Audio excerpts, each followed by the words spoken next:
icciti ajaa'ibaatiin isinii akka gaariitti gurra keessan bakka godhaati addaan banaan dhaggeeffadha. Na dhageessami laal namni wal jaalatu lamaan maaliif wal jibbani beektaa? Jara lamaan keessaa namni tokko sobaa yookaan kijibaa waan ta'eef wanni biraan jiru. Yoo jarri lamaan isaanitu dhugaa dubbatan namni wal jaalatu lamaan wal hin dhabu. Itti aansuudhaan yeroo jalqaba walii galan bu'uurri jaalala isaanii kan jalqabaa yoo kijiba yookaan sobaan yoo ijaarame diigamuudhaaf yeroo dheeraa isaan barbaachisu. Dafeetuma akka bolokkeetta dhoqqeedha yeroo roobni tokko jedhee addaan faca'aa jechuudha. Kana dubbiin.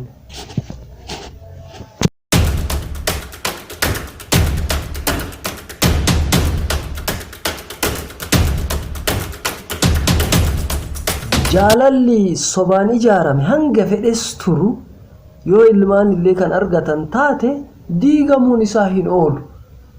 Morma namuraa yoo anan sobe. Maaliif sobaan ijaarame waan ta'eef dhawaatan fofottoqee diddiigamaa guutumaan guututti bakka irraa dhabamaa jechuudha. Kanaaf jechi jaalala jedhamu sun kijiba yookaan soba hin fedhuu jechuudha. Warri wal jaalatu lamaan yeroo wal sobe bultiin isaanii akkanatti diigamaa deemti jechuudha. Kanaaf hadara rabbii hadara waaqayyo wal sobuun hin barbaachisu. Ad maleedha.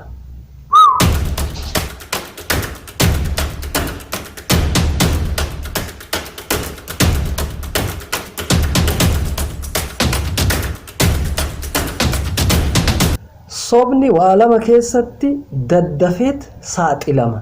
Innis maalinni warra wal jaalatu lamaan jidduu yoo sobni jiraates dafeet saaxilama. Maaliif jennaan waan dhugaan hin jirreef. Warra biyya bulchuu birattis yoo kan soban taate yeroo gabaabaa keessatti saaxilamaa jechuudha. Kanaaf biyya bulchuunis caasaa maatiiti, jaalallis caasaa maatiiti. Maaliif jaalallis deemee maatii bu'uuressuuf yookaan bu'uura maatiitii jechuudha. Biyya bulchuunis nama maatii bulchetu biyya bulchuu danda'a waan ta'eef sitti jabaa.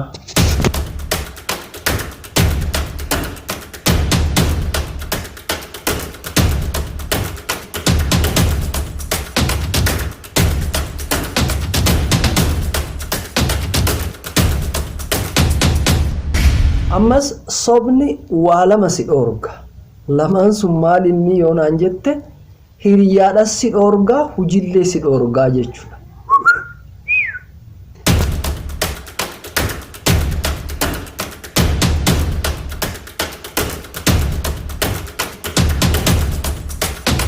Sirna bulchiinsa caasaa hawaasa Oromoo keessatti bara Aayya Makkootii fi bara Abbaa Gadaa Malkootitti namni sobe arraba murama.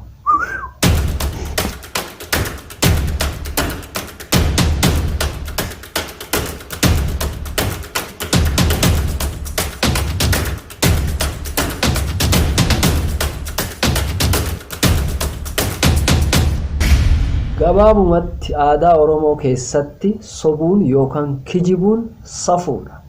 Simagan warra sobee akkas jedhuuf an keessan jiru.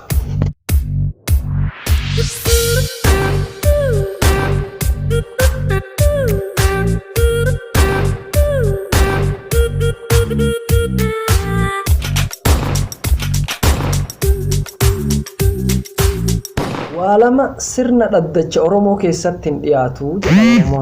Maaliif maalii jennaani jetteedhaa fi kijibni waltajjii dhaddacha sirnaati irratti hin dhiyaatu. Akkas ni galtiif na fakkaata.